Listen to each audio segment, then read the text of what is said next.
right, we'll go ahead and start taking questions from the media for you, KJ. Appreciate you joining us today.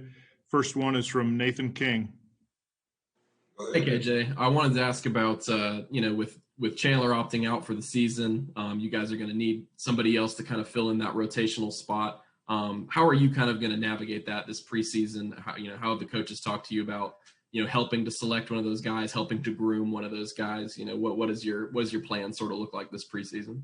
First, we just got to get back in the groove of things, and then start evaluating guys and see who can step up. But the main thing right now is just make sure we just taking day by day, learning, making sure that young guys are fluent with the playbook, make sure guys are actually taking pride in the defense and actually just loving Auburn.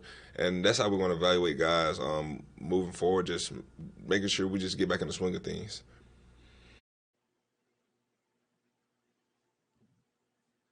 Our next question is from Ryan Hennessy. KJ, year 2 under Bo, what's the difference you've seen from his first year, obviously the second year, confidence-wise and skill-wise as well, after yesterday's first practice? Major confidence. Bo has grown with confidence, like you said, just being a quarterback, knowing that he's the quarterback here at Auburn University. Just watching him grow between last year, this year, and then just him settling in with this offense and taking pride in learning this offense and coaching guys up, and just watching him as I'm playing and stuff. It was fun. He had a good day yesterday, throwing the ball, threw some dimes. So I'm really excited to watch Bo play. Our next question is from Justin Lee.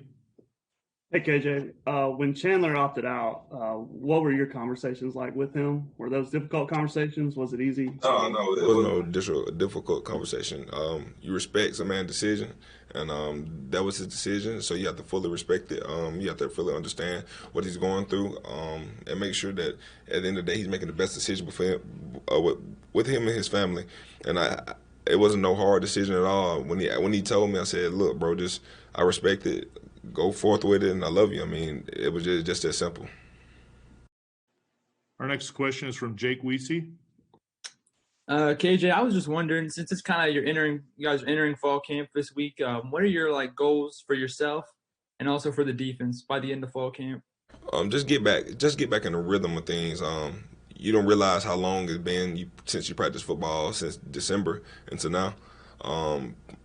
Strapping up a helmet from January the 1st to now. So really, this week, I really want to just take time out and just make sure I get back in the swing of things, seeing little things that I was seeing last year. Of course, I studied a lot of film during this offseason, but just being back on the grass is something that, you can't take for granted. After missing spring ball and that being with this pandemic, being so unsure that we could play, really and truthfully, the biggest thing that I want to do this week is just have fun, man. Enjoy the game. Just because you just never know, when it might be your last snap, or you just never know, when things might not be normal again for you. So the biggest thing that I want to do is just to have fun, man, and make memories with my brothers, man. Just being out there yesterday, I was happy to be out there. Of course, being back on the grass, bring challenges, but great challenges, good challenges that you can't forget.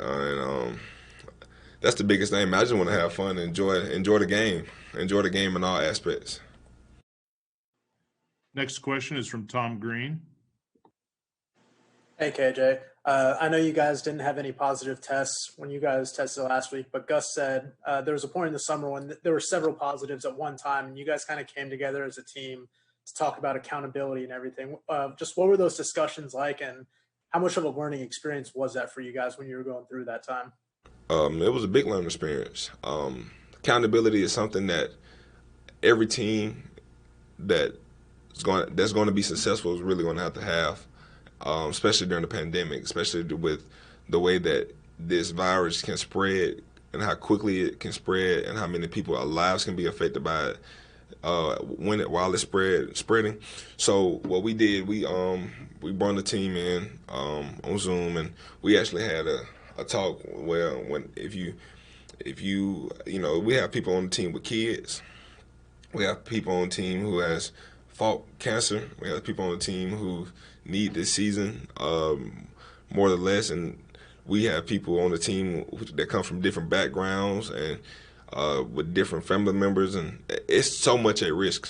And that's what we told the team, look, it's too much at risk for you to be not accountable to your brother.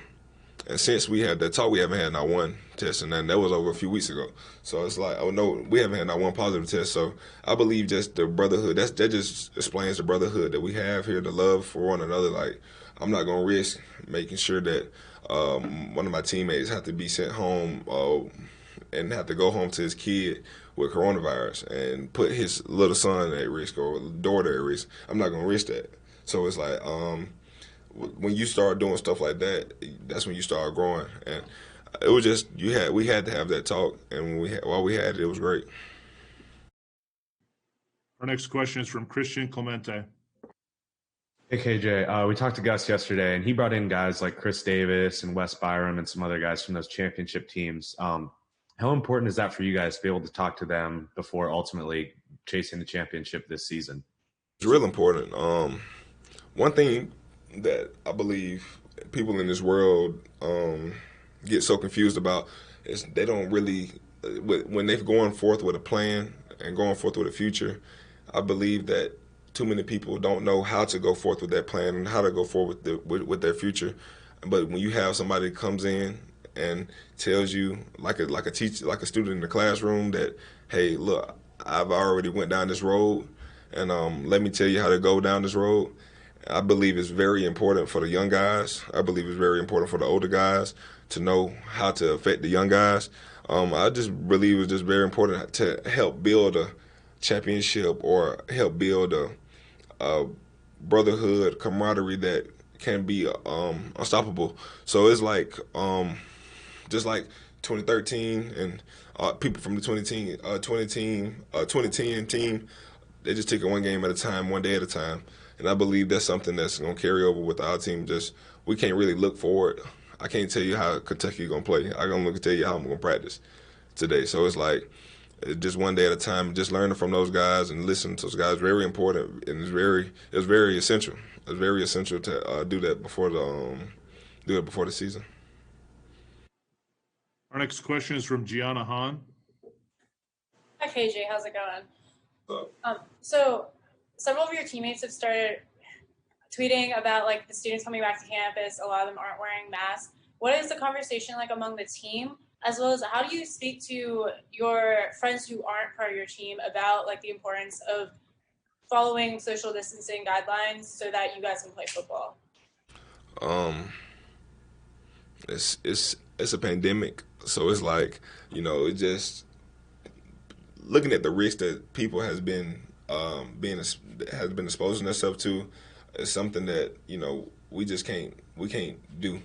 And just looking at the stuff that's been going on Twitter and been going on all social media pages, it's unhealthy right now, and it's not the best idea. And just talking to people who don't play sports, it just really is just simple. Just put your mask on. I can't tell you not to go to the grocery store. I can't tell you not to go out to eat. Just take the precautionary things that you have to do. Put your mask on, wash your hands. You go to the grocery store, come home, take a shower, sanitize, Lysol, and it's just, whatever the CDC is saying do to help prevent coronavirus, that's what we got to do. And, I can't coach nobody up. I'm not a doctor or nothing like that. I just know what has been told to me, and it has worked. So that's all I could tell them. Next question comes from Rex Castillo. Hey, KJ, Rex from WRBL. So you guys on the defensive unit have a lot of big shoes to fill, especially with Marlon and Derek moving on. How is the team, even though it's so early on, how have you guys embraced that challenge to replace the guys like that who were superstars on the defense? One day at a time. Like I said, it's looking back looking back at this point last year. Marlon and Derek were great players, but then nobody knows they were going to have the season that they had looking forth. So it's like, don't nobody know what we have now, but you can't predict, you can't try to replace something that we are unsure about. So just doing your job. That's the main thing, is doing your job, taking pride while doing it. And that's going to be the biggest thing. Just one day at a time, just keep chopping wood, and that's gonna be the way that we have to replace people who left. We're just gonna have to make sure that your job is just important to you as anything else, and making sure that you do what you have to do, and hold yourself accountable to your job, and that's the way you replace people. That's the way you go forth with a season. When you had 2 All-Americans in front of you, just got to have people step in and just do what they have to do. Next question is from Brian Matthews.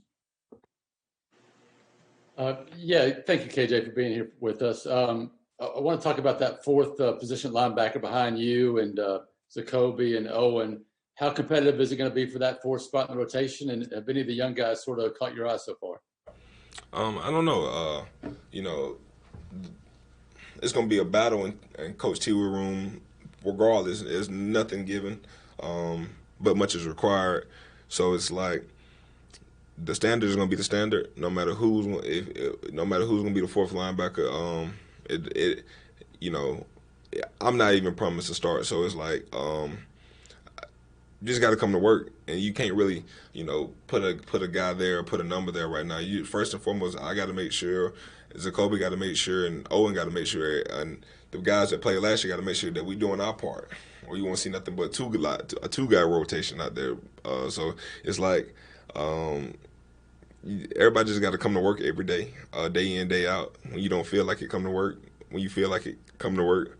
And it's like that's the way that the 4th linebacker or the 5th linebacker or the 6th linebacker are going to be able to play. Just keep chopping wood, staying positive, and just getting ready to play. Next question is from Jason Caldwell. Jason, get out of bed. Go. Hey, leave me alone. It's afternoon nap time, buddy. When you start talking about this season, the need for depth, the need to play even more young guys are probably going to be there on defense this year. Any of those guys jumped out? I know you only had 1 practice, but you had workouts with them. Any of those young guys jumped out to you physically that you expect that may going to have a chance to get into the rotation? This group of freshmen that came in, this group of young guys is a very solid group. And I ain't gonna lie, I wouldn't take nothing from nobody with this group, just as far as just trying to understand ball, just trying to understand how to emphasize their role. I don't see nothing wrong with the whole class being honest on defense. I don't see why none of those guys shouldn't be ready. Just looking at trying to visualize, I can't point out one guy just special. I'm just looking at the whole class from D-line to our room to the DBs and to the safeties that we have. All those guys should be ready to play, and it shouldn't be no red shirt. To be honest with you, just looking at that group of guys, it's no guys too far behind. All those guys has been ready to work, and for that whole freshman group, that's a good class, and I'm anxious to watching them play. I'm saying I can't. That whole group is going to be special. We've got time for 3 quick questions. First one's from Mark Murphy. Hey, KJ, well, what's your opinion about the changing the schedule this year? 10 games, all SEC games, which is really different, and then pushing the season back to the 26th of September. You guys have plenty of time to get ready for it, even with no spring practice or true preseason camp? I feel fine about it. Listen, put me in the parking lot, with Bears, and I'll go out there and play. It don't matter. So I feel fine about it. 10 games, all SEC. Just we can't fear nothing that we ain't been that we haven't seen before. And I believe that our schedule has been prepared us since I've been here for a season like this. We have been going week in, week out, year in, year out, and of tough schedule. I believe this right here is what Auburn is used to. So 10 games, all SEC, and I believe everybody's gonna be ready to play. Everybody's gonna be ready to fight. Everybody's gonna have something to prove. That's gonna be the biggest thing. Just people playing with a chip on their shoulder, having something to prove. And I believe that'll be the biggest thing that help separate us. Thanks. All right, Drew Carter. Hey, KJ, going back to some of the losses on defense with guys like Marlon and Derek, what did you learn from those guys about leadership that you are going to try to apply to this year? just coming in to work every day. Those guys never really took a day off. Never. I can't tell you they never took a day off. And that's one way that to get your leadership across. You know, people think that you have arrived and you have made it because, you know, you're just doing a little bit more than them outside of football and with social media and stuff like that. Nah, you got to come in to work each day, day in, day out, and hold your standard in your room. Hold your standard to your defense. Hold your standard to guys that are watching you. And that's going to be the way that you affect people. I mean, words, you know, you could talk to you blue in the face, but as long as your actions are there and as long as your work ethic is there, you should be fine. Our last question comes from Philip Marshall. Okay, is it working this time? Still getting a lot of feedback. I don't know if you can hear me. KJ, I know you've seen some of the coronavirus in your family. Can you just talk about how that may have changed your perspective? It was serious. You know, my mom was diagnosed with coronavirus in March. Thought it was pneumonia, and it actually became COVID-19. So just watching my mom have to fight that battle, you know, she was hospitalized for some days and had to be helped with breathing and just, you know, reliving that moment. It was scary. Just to know, you know, with a disease with 1,000 questions but really no answers. It's scary. And so that just changed my whole life. Just looking at this pandemic, you know, a lot of people has lost family members to coronavirus, lost friends, lost, you know, loved ones. So it's like, I don't want to risk it, you know. So that has helped with me. That has helped with my family. To just know that this stuff in this world, the world is fun. You know, you want to do stuff, but at the end of the day, like, you got to make sure that you're holding yourself to a standard that I don't want to be sick, or I don't want my mom to get back sick. I don't want my dad to get sick. I don't want my brother to get sick, or my grandparents. So it's like we just have to be safe. And that's the biggest thing, just being safe and sharing with people why you need to be safe. You know, it don't hit home until it actually hit home, and by the time it hit home, it's too late. So it's like you gotta do what you have to do and make sure that you're being safe while you're doing what you got to do. KJ, we really appreciate your time today. Thank you. All right, no problem. See y'all.